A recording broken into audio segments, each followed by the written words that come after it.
రాజా కాయ్, మిసం మీద కాయ్, 10కి 100, 100కి 1000, కాయ్ రాజా కాయ్. కాయ్ రాజా కాయ లేదు, కజ్జి కాయలేదు, నువ్వు నోరుమోయరా.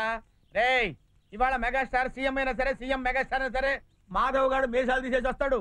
నా పందెం 100 రూపాయలు ఎట్రా. మీసం తీయడమే నా పందెం 200. మాధవ్ గారు మీసాలు తీయడని మీ పేరు మీద 1000 రూపాయలు పందెం చేస్తాను. చెప్పు తెగుతుంది. పక్కనే ఉండి గోతులు తీయడం అంటే ఇదే. మంచి సలహా ఎప్పుడు విన్నారు కాబట్టి. ఎప్పుడు చెప్పావు కాబట్టి.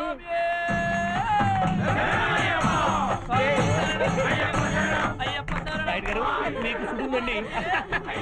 చూసారా, ఆడు మీసం తీసేశాడు, అందుకే మూతి మూసేశాడు. నేనే గెలిచాను, ఈ డబ్బంతా నాదే. కృష్ణాష్టమి నాడు చూసే వాంతి చేసుకున్నారు, మళ్ళీ చూపించమంటారు ఏమిటి? మీసం లేకపోతే ఆడి మొహం ఇత్తడితో చేసిన ఇస్త్రీ పెట్టిలే ఉంటుంది, అది చూపించమంటా. ఇస్త్రీ పెట్టా. వద్దండి, మీ అమ్మాయి అవుతుంది. అమ్మాయి ఏమిటి అందరం అవుతుంది, చూపించు. తప్పదంటారా? తప్పదయ్యా, చూస్తేనే కానీ ఆయన మనిషి కాదు.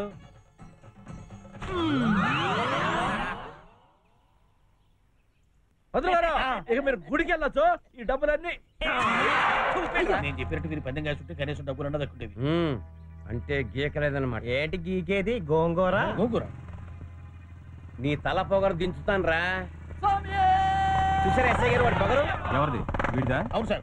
కాదు సార్, వాడిది. మీరు వార్నింగ్ ఇచ్చినా వాడు మీసాలు గీయలేదు. స్వామి శరణమయ్యప్ప. నమస్కారం స్వామి. చెప్పరా, నువ్వు మీసాలు ఎందుకు గీయలేదు? ఆయన సంజాయిషి చెప్పు. క్షమించండి స్వామి, నేను మీసాలు తీస్తే ప్రాణహాని, మానహాని, ధనహాని అని గురుస్వామి నంబ్యార్ స్వామి చెప్పారు స్వామి. చాలేరా, గోడలు దూకేవాళ్ళు, చెంబులు కాజేసేవాళ్ళు నల్ల డ్రెస్ వేస్తే అయ్యప్పలు అయిపోరు. శత్రువుల్ని ఇలాగ తీసే స్వామి. మీరు చాలా మంచి మంచి స్వామి, కానీ కొంతమంది దుష్ట స్వాములు మిమ్మల్ని రెచ్చగొట్టి నా మీసాలు తీయించాలనుకుంటున్నారు. అయినా మీసాల విలువ మీకు తెలియందా? ఏంట్రా ఓవర్ యాక్షన్ చేస్తున్నావు?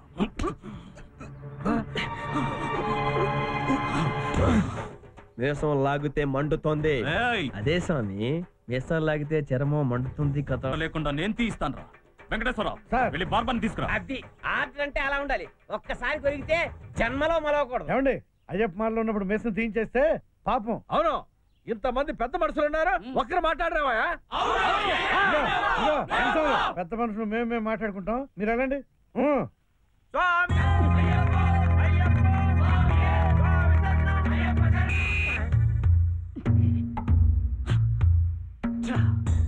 ఒక దొంగకింత ఫాలోయింగ్, వాడు దొంగ విధమని తెలిసి కూడా అందరూ వాడిని సపోర్ట్ చేస్తున్నారంటే ఇక్కడే ఏదో లాజిక్ ఉంది. అసలు మీరు ఈ ఊరి వాళ్ళు కాదనుకుంటాను. నిజం చెప్పాలంటే నాయుడు గారు ఓ కాంట్రాక్ట్ పని మీద మేస్త్రిగా ఈ ఊరు వచ్చారు. కాంట్రాక్టర్ ఇంట్లో లేనప్పుడు వాళ్ళ అమ్మాయి శాంతమ్మ గారిని బైనాకులర్ లో చూసి ఇక్కడే సెటిల్ అయిపోయారు. అదేం లేదులేండి, మా మాంగారికి నేను బాగా నచ్చాను. అదంతా అబద్ధం లేండి.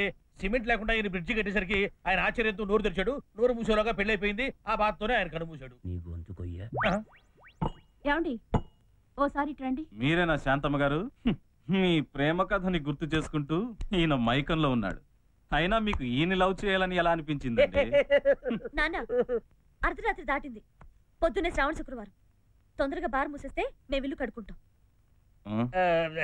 నాయుడు గారు అమ్మాయి బాగుంది. అమ్మ జరీనా వహాబ్ లా ఉంటే కూతురు కరీనా కపూర్ లా ఉంది. ఆవిడ చూస్తుంటే ఈ అమ్మాయికి అమ్మలా అనిపించట్లేదు. నీ అమ్మ కూడా మీకు అమ్మలా అనిపించదు. Nice cutting. ఇంకో పెగ్గేస్తారా? చాలు చాలు, మీ అమ్మాయి ఒక్క మాటతో మంచి కిక్కి. ఏమనుకోకండి, మా అమ్మాయి కొంచెం ఫాస్ట్. అది ఆమె తప్పు కాదు. ఎంతైనా ఆ రోజుల్లో మీ ఆవిడ ధనవంతుల పిల్ల కదా. ట్రాప్ చేయడానికి పెళ్లికి ముందే కడుపు చేసి ఉంటారు. అందుకే ఈ పిల్ల ఫాస్ట్ గా పుట్టింది. నేను ఇప్పుడు చెప్పానండి బాబు, మందేస్తే ఆయనకు దివ్య దృష్టి వస్తుందేమో. అన్ని చూసినట్టే చెబుతున్నాడు, పచ్చి నిజాలు. ఓకే ఓకే ఓకే, ఈ విషయం వదిలేద్దాం.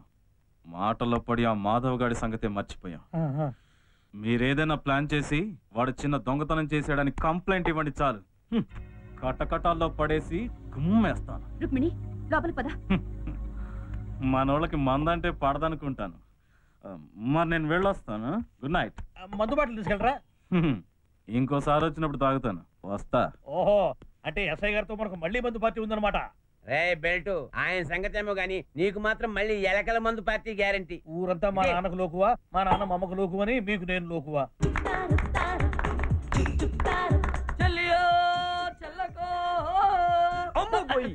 రుక్మిణిలో లోపడేస్తానని చెప్పి నువ్వు గడ్డి దారి పడిపోతావేంట్రా? అరే రుక్కురా. హీరోయిజం హీరోయిజం ఆ. తగ్గకూడదు. ముందు నేను వెళ్ళి బిల్డప్ ఇస్తాను, అలాగే. తర్వాత నువ్వు ఎంట్రీ ఇద్దు కానీ. వెళ్ళు. ఏ కనకం బుడబుక్కులోడు దసరా కదే వచ్చేది. అవును, మరి ఇక్కడ బర్త్డే పార్టీకి వచ్చాడేంటి? ఏ నీతో గంగిరెద్దు ఉండేది అదేది? రుక్కు, ఈ కొండలు గుట్టలు, ఈ చెట్లు పుట్టలు చూస్తా ఉంటే నీకు మన చిన్నప్పటి జ్ఞాపకాలు గుర్తుకు రావడం లేదా? అస్సలు గుర్తు రావట్లేదు. పోరి, నీకోసమే పుట్టి నీకోసమే బతికే ఆ అభాగ్యుడిని చూసావా? అతను అభాగ్యుడా? కాదు, నిర్భాగ్యుడు. మరి ఇందాక అభాగ్యుడన్నా? పోనీ దౌర్భాగ్యుడు నన్ను చెప్పనే, లేకపోతే మర్చిపోతాను. సరే సరే చెప్పు. నువ్వు చిన్నప్పుడు ఈత పళ్ళు కావాలని అడిగితే తను ఈత చెట్టు ఎక్కడం, వెంటనే గండు చీమలు నిక్కర్లో దూరి కండలు ఊడేలా కొరకడం, ఆ తీపి జ్ఞాపకాలన్నీ నువ్వు మర్చిపోయావా రొక్కో? ఇవన్నీ నాకు గుర్తులేవే. నాకు మాత్రం గుర్తు తెచ్చా, ఏదో బట్టి బట్టి చెప్పాను కదా. అదే అదే పట్టు బట్టి చెప్తున్నా. సరే చెప్పు. మాధవకు నువ్వంటే ప్రాణం, ప్యార్, ప్రేమ, మొహబ్బత్, కాదల్. నీకీ మాట చెప్పడానికి వాడికి ధైర్యం లేక చిన్నప్పటి రోజుల్ని గుర్తు చేసుకుంటూ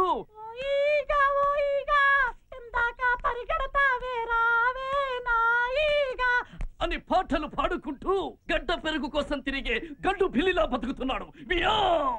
మరి చెప్పవే. ఏ గండు పిల్లి, కంటు పిల్ల, ఈ యాదవ్ ఏం చెప్పాడో అదేమిందో. ఊరేయ్, నా కొంప ఏ ముంచావు గండు కదరా. పిల్లి, ఇట్రా. ఏంటి గండు పిల్లి పారిపోతున్నావు? నువ్వు పిల్లన్న కుక్కన నేను బాధపడిన రుక్కు. నేను ఆకుతోటలో తిరిగే మిడతలాంటోడిని. ఇదేంటి? నీ పుట్టినరోజుకి నేను ఇచ్చే ప్రేమ కానుక. మిడతలా? మిడతలే. మిడతల్ని తక్కువ అంచనా వేయకురుక్కు. లైలా మజ్ను, రోమియో జూలియట్, సలీం అనార్కలి, పార్వతీ దేవదాస్, వాళ్ళందరికన్నా గొప్ప ప్రేమ చరిత్ర మిడతలది. వినండి.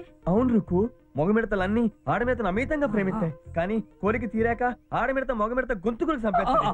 అయినా సరే మగ మిడతలు ఆడమిడతల్ని ప్రేమిస్తానే ఉంటాయి. వీటి వెనక ఇంత కథ ఉందా? నువ్వు నమ్మినా నమ్మకపోయినా మాధవ్ నిన్ను మనస్ఫూర్తిగా ప్రేమిస్తున్నాడు. నీకోసం దొంగతనాలు కూడా మానేసి మగ మిడతల మెడ వంచి ఎదురు చూస్తున్నాడు. అవును రుక్కు. అంత త్యాగమా? వద్దొద్దు. అయినా నాకు కావాల్సింది ఇలాంటి ముంగి మాధవ్ కాదు, మరి పాత దొంగ మాధవ. ఏంట్రా? నువ్వు ఎవరి వైపైనా చూసి మీసం మెల్లేస్తే ఆ రోజు వాళ్ళ ఇంటికి దొంగతనానికి వెళ్తావు కదా. ఏది నన్ను చూసి మీసం మెలే. మెలే మెలేవా?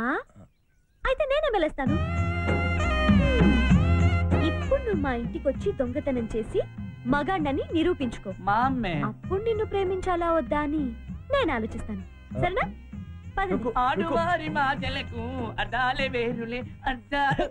దాని ఇంటికి దొంగతనానికి వెళ్తే ఆ ఎస్ఐ గారికి రెడ్ హ్యాండెడ్ గా పట్టించేద్దాం దాని ప్లాన్. అమ్మ రాక్షసి, దీన్ని ఎలా ప్రేమించేది? పోనీ నేను ప్రేమించేస్తాను. చంపేస్తానోయ్. పద.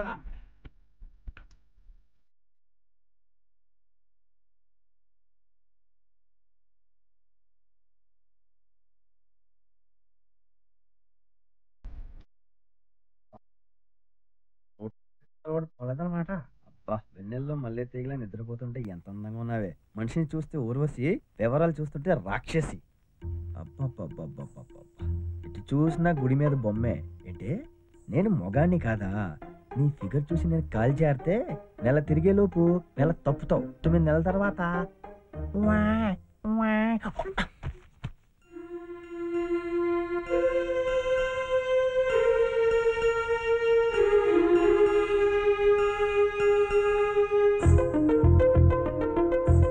ఏం చేస్తాం? అసలు బంగారాన్ని వదిలేసి కాకి బంగారాన్ని తీసుకెళ్లాల్సి వస్తుంది.